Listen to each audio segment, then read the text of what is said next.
তাসনিম জারারা মাত্র মাসখানেক আগে বোধহয় তারা নেপাল ঘুরে এলো। আমার বিশ্ববিদ্যালয় নেটওয়ার্কের অনেক শিক্ষকরা দেখলাম যারা এই আন্দোলনের সঙ্গে সক্রিয়, তাদেরকে দেখলাম নেপাল ঘুরে এসেছে। অনেক মানুষ কিন্তু গত 1-1.5 মাসে অন্তত না না ঠিক আছে আপা, আমি একটু এইখানে আপনাকে থামাই। আমার মনে হয় না যে নেপালে আসলে টার্মোয়েল তৈরির জন্য তাসনিম জারারা যথেষ্ট পরিমাণে শক্তিধর ব্যক্তি আর কি। তাদের কিছু গিয়ে ওইখানে এম্বাসির সঙ্গে বৈঠক করতে গেছে এরকম কথাই তো আমরা শুনেছিলাম, রাইট? সেটার জন্য তাসনিম জারাদের এখান থেকে ডেকে নেওয়ার কোনো দরকার নেই। মানে ওনারা বাংলাদেশে যেভাবে ফেল করেছেন আর কি, তো একটা ফেল মানে চূড়ান্ত ভাবে আসলে ব্যর্থই তারা হয়েছেন আর কি। মানে আপনি জাতীয় নির্বাচনেও দেখতে পাচ্ছেন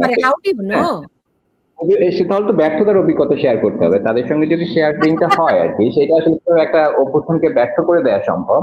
সেটা যদি আলোচনা করতে তারা ডাকে, সেটা নিয়ে আমার কোনো আপত্তি নেই। আমার মনে হয় না যে তাসনিম জারা ওই নেপালি অভ্যুত্থান ঘটিয়ে বা ঘটনার পরিকল্পনা করে আসতে পেরেছে। তো যাই মুর্শেদ ভাই এটা ভালো বলতে পারবে। মুস্তাফা আহমেদ মুর্শেদ জি। না, আমার কাছে এরকম মনে হয় না। দেখুন, আমার তো 2টা দূতাবাসে শিকি শতাব্দী কাজ করার অভিজ্ঞতা পলিটিক্যাল ডেস্কে। তো গেম প্ল্যানিং, যদিও জাপানিজ আর জার্মানরা, আমি একটু ক্লিন কাট নোট বলিনি, না হলে আবার ভুল বুঝাবুঝি হবে, তারা, আমি যদি বাংলাদেশের চ্যাপ্টারের দিকে ছিলাম, এমন কোনো ভূমিকা রাখে নাই যাতে করে আনরেস্ট হয়। কিন্তু দূতাবাসের ডিপ্লোম্যাটসরা কোনো একটা বিষয় ঘোট পাকাতে কি কৌশলে খেলে, সেটার জন্য এই আরেক দেশ থেকে এরকম আরেকজনকে নিয়ে কিছু করার শুনবার দরকার নেই।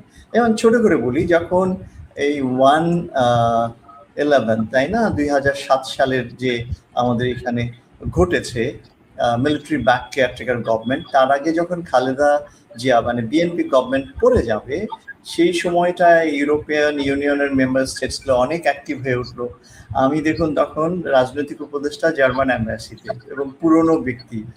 তো ওইখানে যে রাষ্ট্রদূতরা বসে যে আলোচনা করত, এবং সেইখানে সেই আলোচনাগুলো আমরা যারা বিভিন্ন ধরনের অ্যাসাইনমেন্টে যুক্ত ছিলাম, আমাদের সঙ্গে এই বাংলাদেশের পত্রিকা, ব্যবসা, রাজনীতি, এই সামাজিক এই মাঠের বড় বড় মুরব্বীরা দেখা করত, এবং বিএনপি আওয়ামী লীগের রিফর্মিস্ট গ্রুপ যাদেরকে বলা হয়, তারা অ্যাপ্রোচ করত কিভাবে মিটিং করবে, অর্থাৎ সবটা মিলিয়ে -2 থিওরি, কিভাবে হাসিনা খালেদাকে একদম বাংলাদেশের মাটির থেকে পরিষ্কার বাইরে রাখা, কিভাবে এইখানে মিলিটারি ব্যাক গভর্নমেন্টটাকে আরো দীর্ঘস্থায়ীভাবে রেখে দেওয়া।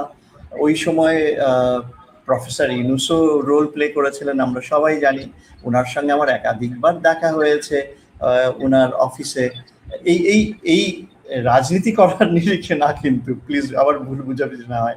আমি বলছি যে দেখা হয়েছে, মিটিং হয়েছে না, জার্মান ডেলিগেশন, পার্লামেন্টারি ডেলিগেশন আসলে অনেকবার গেছি। তো আমি বলছি যে এইগুলো মিলিয়ে ধরেন কোনো একটা জিনিস যখন ফর্মুলেট করে ডিপ্লোম্যাটসরা, বাইরের এইসব ওস্তাদ ডিপ্লোম্যাটসরা, তখন লোকাল যে এলিমেন্টস, আমি এজেন্ট বলছি না, তাদের কাছ থেকে যথেষ্ট পরিমাণ তথ্য পাওয়া যায়, কেউ নিজ উৎসাহে দেন। আমার খুব মনে আছে জামায়াত ইসলামের মুজাহিদ এবং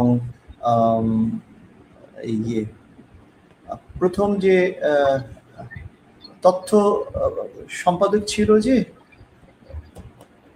সঞ্জয়, জামাতের ওই প্রথম যে ফাঁসিতে গেল, কাদের মোল্লা, সরি, তো কাদের মোল্লা এবং মুজাহিদ দুইজনের মিটিং ছিল অ্যাম্বাসেডরের সঙ্গে। আমি পলিটিক্যাল অ্যাডভাইজার, জার্মান অ্যাম্বাসেডর, তো স্বাভাবিকভাবে আমাকে থাকতে হয়। তো ওখানে ওনাদের যে অ্যাপ্রোচগুলো ছিল, সেগুলো তৎকালীন যে রাষ্ট্র কাঠামোয় যারা, তাদের কাছ থেকে কিভাবে রাষ্ট্র কাঠামোটাকে একটু দুর্বল করা যায় এবং নিজেদেরকে আরো ক্ষমতাবান করা যায়, এরকম মানে আমি খুবই স্বাভাবিক সংযতভাবেই আমাকে কথাগুলো বলতে হচ্ছে।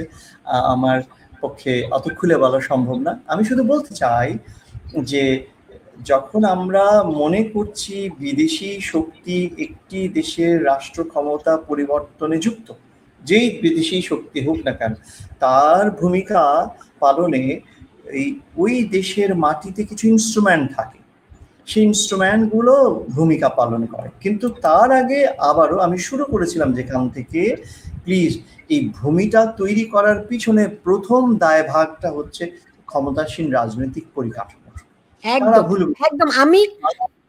আমি আমাকে শেষও করতে হবে। আমি এইখানটা থেকেই ফিরতে চাচ্ছিলাম। একটা রাষ্ট্রযন্ত্রে ইন্টারনাল এক্সটার্নাল অনেক রকম ষড়যন্ত্র, আপনি ষড়যন্ত্র বলতে পারেন, আবার প্রভাবও থাকে, তাই না? যেভাবে করি দেখুন না কেন, এখন ওই দেশের অ্যাক্টিভ থাকে, রাইট।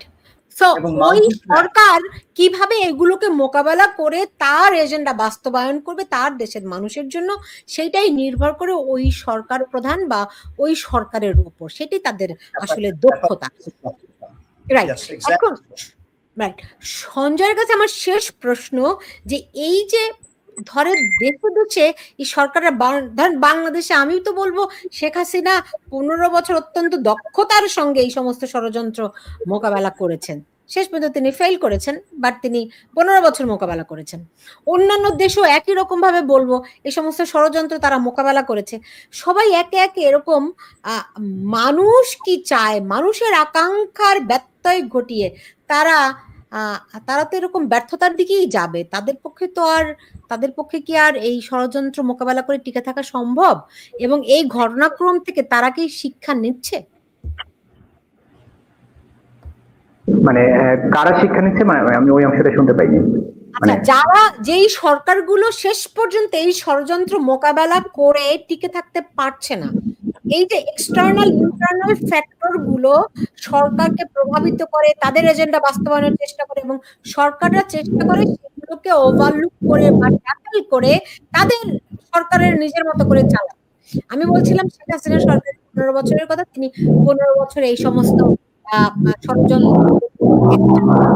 আচ্ছা, আমি বুঝতে পেরেছি আপনি যেটা বলতে চাইছেন, যে আসলে আমরা মানে স্বাভাবিক নির্বাচনী ব্যবস্থার মধ্যে দিয়ে যে সরকার পরিবর্তন হওয়ার কথা, তার মাঝখানে যখন আসলে সরকার বিভিন্ন কারণে পড়ে যাচ্ছে, তো এই ফেনোমেনাগুলো কিন্তু বাংলাদেশে আসলে সাম্প্রতিক সময়ের না, বিভিন্ন সময়ে কিন্তু সরকার বিরোধী আন্দোলন হয়েছে, সেগুলোকে আমরা আসলে ওইখানেও কিন্তু আপনার দেশীয় এবং মানে আন্তর্জাতিক বিভিন্ন পক্ষের অংশগ্রহণই ছিল।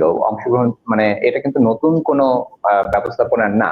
তো আমরা আসলে যেই প্রক্রিয়াগুলো, সহিংসতার যে মাত্রাগুলো বা যেই পদ্ধতিতে আমরা গত 5 বছর এই অঞ্চলে দেখতে পাচ্ছি আর কি, যে মানে আমরা দেখতে পাচ্ছি যে এইরকম এক ধরনের, এটা কিন্তু 2 দশক আগে দেখা যায় নাই বা 1.5 দশক আগে দেখা যায় নাই, যে অসংখ্য মানুষ নেমে যাচ্ছে, গুলির সামনে তারা পড়ছেন, এবং সেই একই ফর্মুলা আর কি, ফরম্যাট, সেটা বিভিন্ন জায়গায় হচ্ছে। আমার সম্ভবত সেইটা নিয়ে আপনি কথা বলছেন, যে ওইটা আসলে ঠেকাতে ব্যর্থ হচ্ছে কেন আর কি, যে সম্ভব কিনা। এটা আমার মনে হয় যে হচ্ছে এইখানে একভাবে সম্ভব, আবার একভাবে সম্ভব না।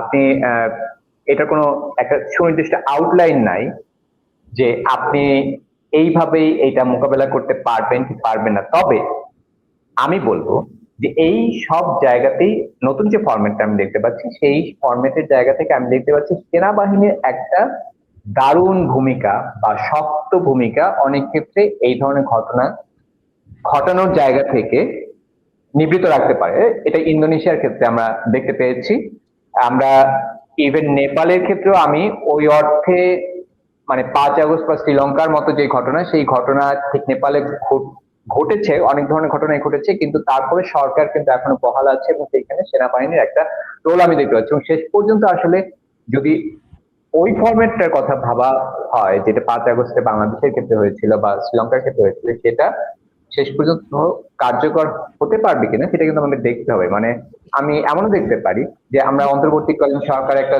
থাকার পরে আবার দেখা যেতে পারে এই বর্তমান সরকারের ধারাবাহিকতাই আবার হয়তো নেপাল ফিরতে পারে, সেটা আমাদের দেখতে একটু সময় লাগবে। শেষ করব, মুস্তফা আহমেদ মোর্শেদ যদি শেষ কিছু রিমার্কস দেন। আমরা নেপালের ঘটনাটা বলতে গিয়ে বাংলাদেশ টেনেছি। আমার কাছে মনে হয়েছে দুটো দেশের যে জনসংখ্যা, বাংলাদেশের জনসংখ্যা কি পরিমাণ আমরা জানি, সেই তুলনায় ওদের জনসংখ্যা কম, এবং সেই অনুপাতে তাদের শিক্ষার হার এবং সামাজিক কাঠামোতে সচেতন মানুষের সংখ্যাটা বেশি। 2 হচ্ছে বাংলাদেশের শিক্ষা এবং অসচেতন মানুষের একটা বড় সংখ্যক ধর্মীয় চিন্তা গাঢ় ধর্মীয় চিন্তায় আচ্ছন্ন। নেপালে এইরকম ধর্মীয় চিন্তায় আচ্ছন্ন মানুষের সংখ্যা কম। ফলে বাংলাদেশের যে কোনো রাজনৈতিক সংঘাত যদি এমন হয় যে উদারবাদী, তাহলে উল্টো দিকে রয়ে যায় যে যারা খুব ধর্মীয়ভাবে আবেগে নিমজ্জিত, তাদেরকে এমন করে ব্যবহার করা, তারা যেভাবে রুখে ফুঁসে ওঠে এবং এত লক্ষ মানুষ সহজেই রাস্তায় যেতে পারে, যেই শক্তিটা এক ধরনের সুনামির মতন, আবার এরা অনেক সময় একেবারেই ডিফিউজ হয়ে যায়। নেপালের ক্ষেত্রে এই সুনামি হয়ে ওঠার মতন শক্তিটা এত ব্যাপক নয়, সেজন্য ওদের ওখানে রাজনৈতিক কাঠামো যেহেতু ম্যাচুরিটি আছে, তাদের পক্ষে ওখানকার ফুসে ওঠা জনগোষ্ঠী এবং পরিস্থিতিকেও অতি দ্রুত নিয়ন্ত্রণ করা যায় বলেই মাত্র 24 ঘন্টার মধ্যে ওখানের আন্দোলন করার জেনজিরা বলছে আমাদের এই হাত থেকে বেহাত হয়ে গেছে। যে উপলব্ধির কথা আমি বাংলাদেশে শুনেছি, মাস 3-4 পরে এইখানকার আন্দোলনে যুক্ত অনেকে সরাসরি বলেছে যে এই আন্দোলনের ফলটা আমাদের হাতে নেই। সুতরাং শিক্ষার যে লক্ষণীয় যে জায়গাটা হচ্ছে আসলে যে ইভেন শ্রীলঙ্কাতেও কিন্তু মানে আপনি একই ঘটনাই আমরা দেখেছিলাম আর কি, মুসাদ ভাইয়ের সঙ্গে যোগ করলাম, সেটাও কিন্তু খুব দ্রুত একটা সময়ের মধ্যে একটা সেটেলমেন্টের মধ্যে চলে এসেছিল। জি জি, আমার মনে হয় আমরা এই বিষয়গুলো নিয়ে পরবর্তীতে আরো অনেক আলোচনা করতে হবে, কারণ কেন ঘটনাগুলো ঘটছে সেগুলো খুব বিস্তারিত করেই দেখা দরকার, এবং যাতে করে আমরা আমাদের নিজেদের স্বার্থ সংশ্লিষ্ট বিষয়গুলো অন্তত বুঝতে পারি এবং সেই মতো করে আমাদের দেশের মানুষ তাদের অ্যাকশন তারা নির্ধারণ করতে পারে।